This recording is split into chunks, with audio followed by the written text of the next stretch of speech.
C'était au temps où Bruxelles chantait, vous vous rappelez Jacques Brel? Eh bien là, nous sommes au temps où Bruxelles censure, où Bruxelles interdit. Oui, la Belgique démocratique. Sud Radio Berkov dans tous ses états. Angèle, oui, c'est vrai, Bruxelles je t'aime, à la place de Broucker, la Grand Place, etc. On adore. Et la bière, la mort subite, effectivement, et puis les frites, et les moules, et puis les frites.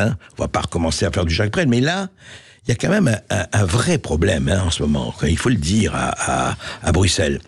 Hier, eh bien, il y avait une conférence de la National Conservatism Conference, donc les conservateurs, dans une salle de la commune bruxelloise de Saint-Josse. Bien, était représenté notamment le Britannique Nigel Farage, vous savez, un théoricien du Brexit. Il y avait Éric Zemmour, bien sûr, de Reconquête, et il y avait le Premier ministre hongrois Viktor Orban.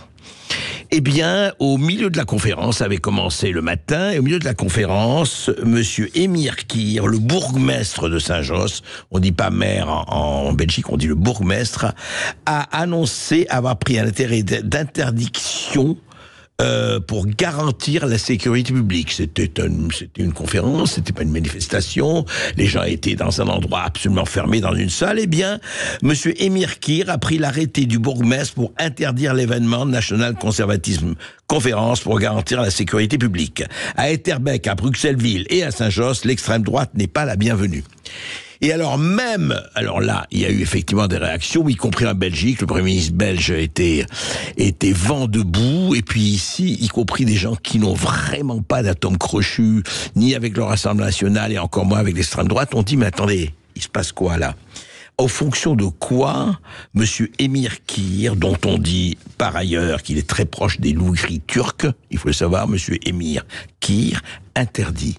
C'est-à-dire qu'en pleine Europe, au cœur de l'Europe, où nous nous flattons d'être, voilà, une des dernières démocraties, nous sommes là, voilà, face à l'océan d'États autocrates ou autoritaires ou carrément dictatoriaux, eh bien, un maire se permet, lui, d'interdire et de faire, attention, appel à la police pour interdire une manifestation, une conférence. Je dis bien pas une manifestation, pardon, une conférence d'un certain nombre de leaders politiques. Mais c'est quoi ça? Mais ça veut dire quoi ça? Alors Zemmour a réagi, Éric Zemmour, écoutez, un petit moment, écoutez. Normalement, en Europe, nous avons inventé la liberté d'expression, quelle que soit cette expression. Et c'est bien pour ça qu'on appelle ça la liberté d'expression. Sinon, si on est là à juger qui a le droit de parler, qui n'a plus le droit de parler, ça s'appelle une dictature. Oui, alors, vous savez, c'était au milieu de la foule, les policiers qui empêchaient les gens de rentrer. Et moi, vraiment, et ce serait passé la même chose si on interdisait demain une réunion de la NUPES ou de Mélenchon, ou de qui que ce soit. Mais qu'est-ce que ça veut dire? Ça veut dire que si vous n'êtes pas d'accord avec la doxa, avec la bien-pensance, ou etc., majoritaire quelle qu'elle soit, eh bien, écoutez, non, vous n'avez pas le droit de parler parce que vous êtes dans l'erreur. Et on connaît le processus totalitaire. Vous êtes dans l'erreur, donc vous êtes du mauvais côté de la barricade, donc vous êtes un mauvais citoyen, donc vous êtes quelque part un factieux. Donc il faut, au nom de la démocratie, bien sûr, au nom du bien, puisque je suis le camp du bien et que je sais mieux que vous ce qui est bon pour vous, eh bien, il faut vous empêcher de parler.